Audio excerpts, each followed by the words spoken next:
Hi, I'm Judith Ward, a certified financial planner at T. Rowe Price. Understandably, investors who are near or in retirement are pretty anxious during this times of market volatility.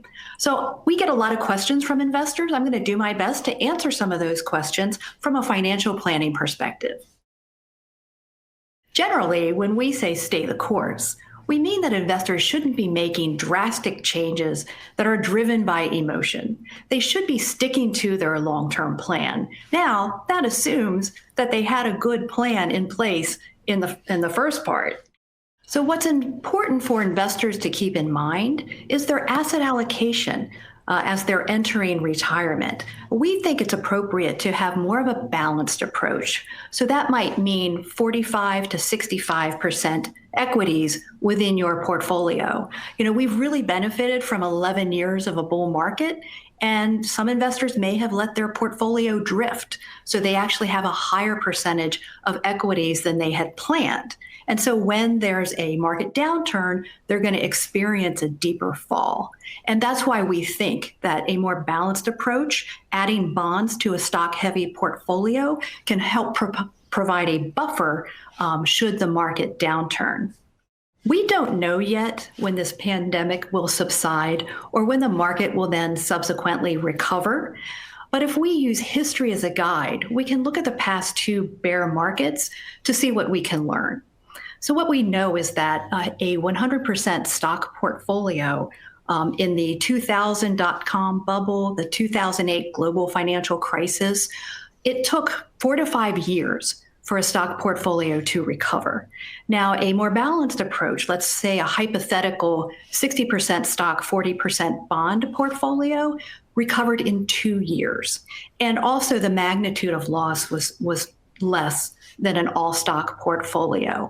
So I think using history as a guide helps us to understand how long it might take for recoveries for retirees that are using a more balanced approach with their portfolio.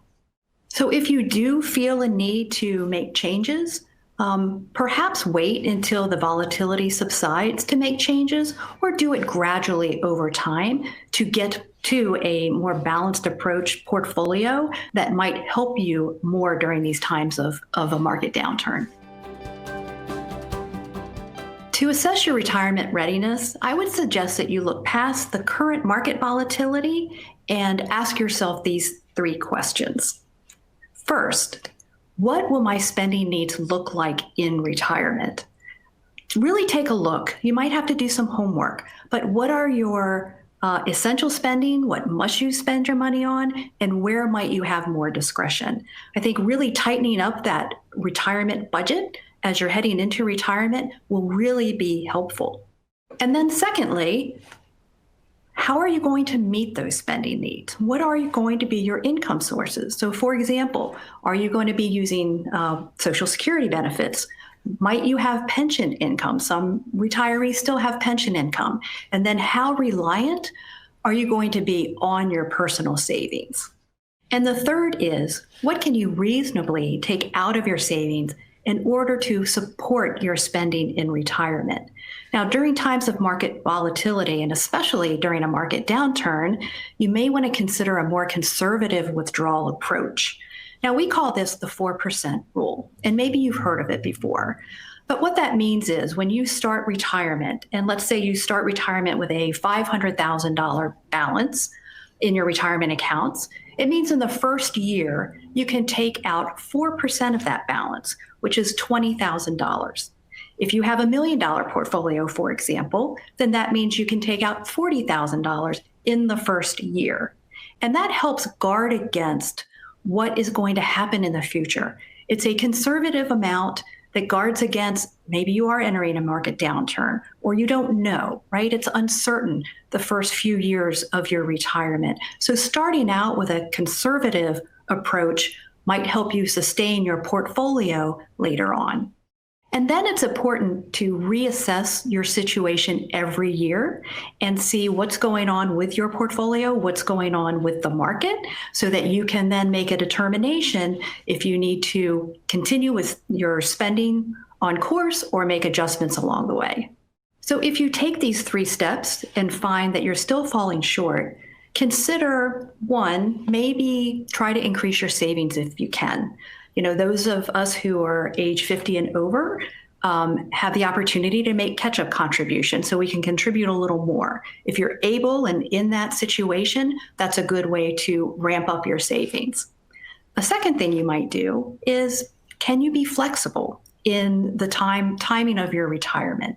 Is it possible to stay in the workforce just 1 or 2 more years? And that will help you to put off spending from your portfolio. Also, you can take Social Security later and still maybe pay off debt, save a little more while you're still under the cover of a salary. And a third thing to consider is possibly resetting your spending expectations. Maybe it's just for a couple years, but maybe pull back on some of that discretionary spending. What we saw from the hypothetical 60-40 portfolio is that it took a couple years for that portfolio to recover. So can you just make adjustments for a couple years early in retirement? And actually, in the situation that we've been in now, I have found that I'm not spending as much. I've certainly cut back on discretionary spending, and maybe you're in that same situation. So can we carry some of that forward into retirement?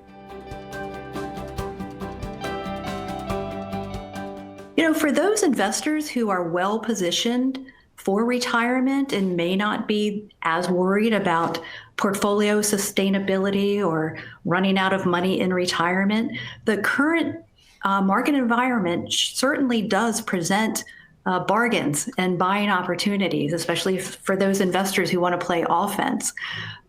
So I would just suggest make sure you're in a good position for retirement and don't bargain hunt at the risk of putting your retirement plan in peril.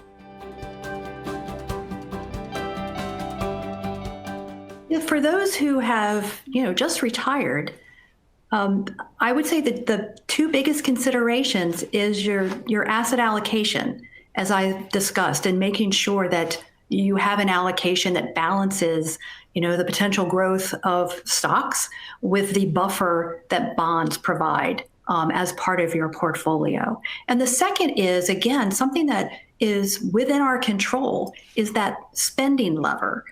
Just making spending adjustments, maybe cutting back just for a couple years, or just keeping spending flat, really taking the time to think about what are some of those spending cuts, or maybe it's not splurging during this market downturn, that can really make a difference for your portfolio over the rest of your retirement.